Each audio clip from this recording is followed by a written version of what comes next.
parang feeling ko, hindi yun yung kailangan ko.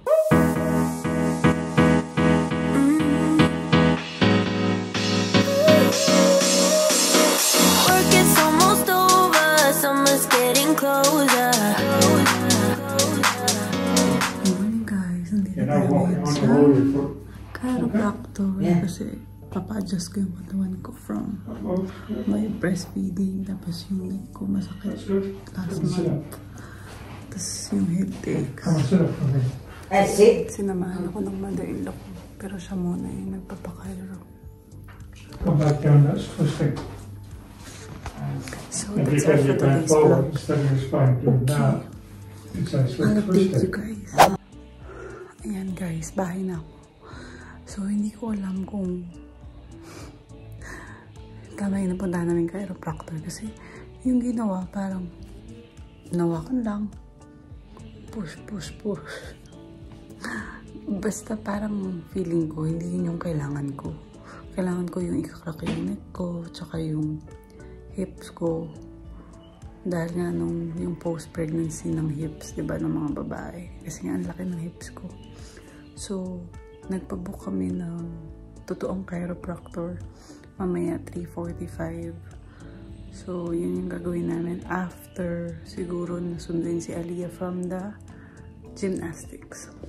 So, for now, tulog pa sila Andy. Magliligpit na lang muna ako ng bahay.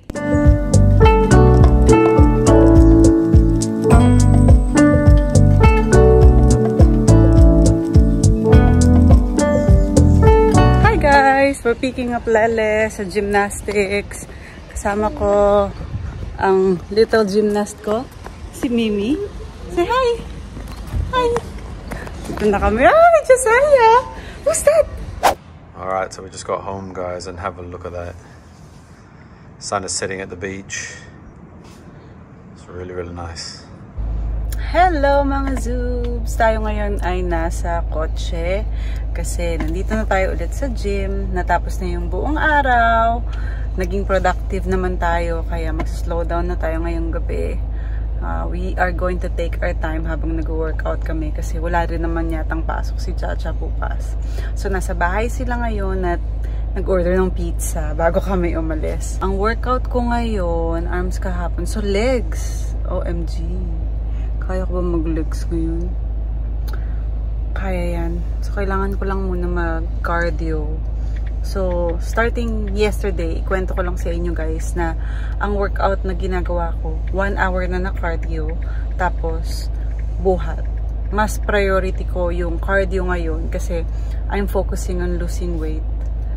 Tapos, eating better. So, kanina ang na-lunch natin ay salad with crispy pork. Daddy, ano ang iyong workout? Me. It's gonna be back, I think. The chest. I did chest yesterday, so I'm surprised I'm not sore actually because I did a really good session. Ako din kahapon. I thought I was gonna be like in pain. But yeah, I'm alright actually. So yun. Ang natapos namin kanina pagkagaling sa bahay nila Auntie, naglinis kami ng bahay. Tapos naligo na yung mga bata. Si Aliyah, natapos yung gymnastics niya. Tapos actually napagod siya, nakanap siya ng konti dun sa bahay nila Andy. Tapos si Mimi ngayon, hindi siya nagnap. So, I think probably mga in 2 hours tulog na yun. Pero aantayin siguro kami nun, umuwi muna. No, Daddy? Mimi didn't nap? Hindi siya nagnap. Ooh, spicy.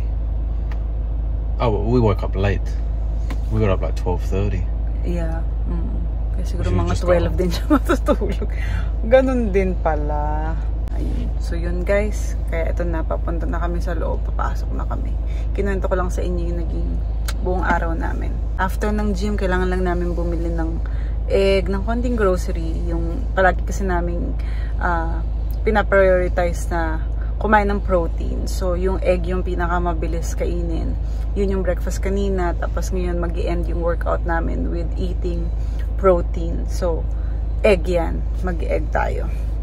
So, let's go! I know I messed it up, but in my soul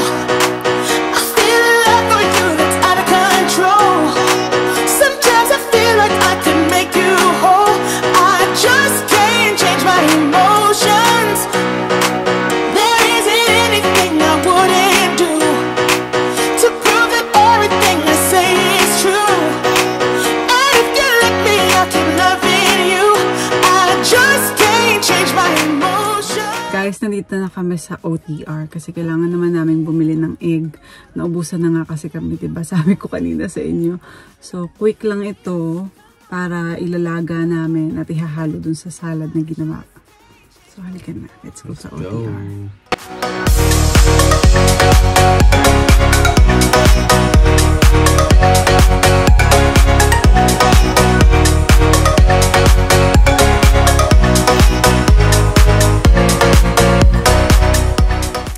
Hello mga subs! So, meron tayong kakadating lang na box. Ayan, ito ay galing sa Teddy Blake. At titignan natin for the first time kung ano ba yung laman nito. So, pinadala to sa akin today lang. So, let's open it. Tayo ay mag-unboxing. Ay, mabilis lang pala siyang buksan. Pwede pala pa ganito. So, as you can see, wow! It's a yellow bag.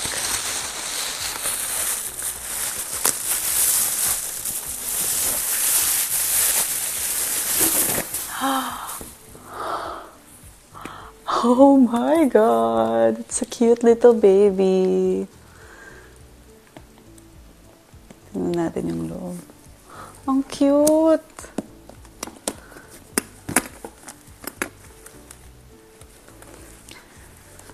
Tingnan natin yung loob. So, ganyan siya sa loob. Ayan. So, kapag ginamit ko to guys, you'll see me using this. Bibigyan ko din kayo ng ano bang maganda bag raid ulit. Kung ano yung pwede nating mailagay dito. But this one is really cute. Ganda ng kulay niya. So, ayan guys. Meron din siyang strap. So, syempre, bagay ito sa akin dahil meron ako mga anak. Syempre, kapag mga mommies, kailangan may dalawa kang ready kamay kapag meron kang bag. Tapos, guys, kung nagustuhan nyo yung design, syempre, tuturo ko kung saan nyo pwede siyang i-order. Pwede nyo siyang i-check sa Instagram, Teddy Blake. Ito yung spelling niya. Pwede rin nyo siyang makita ng hashtag Teddy Blake. So, gagawa natin ito ng magandang OOTD sa mga susunod na araw. I'm so excited. So, maraming salamat, Teddy Blake. Ito na yung bag. So, ayan mga zoobs. Shopping na bago kayo matulog. Pagkatapos yung mapanood yung vlog, pwede na kayo mag-shopping. Sorry naman, joke lang. Sige, kung ayaw nyo mag-shopping, okay lang. So, ayan, tapusin ko na yung vlog for today. Maraming salamat sa lahat ng nanood at syempre sa mga bagong subscribers at followers natin dito. Pwede nyo pong mapanood yung mga previous vlogs namin, yung mga dati pa kung gusto niyo makahabol. At kung hindi naman, thank you. Basta i-subscribe nyo rin kami at i-follow. So maraming salamat guys and good night.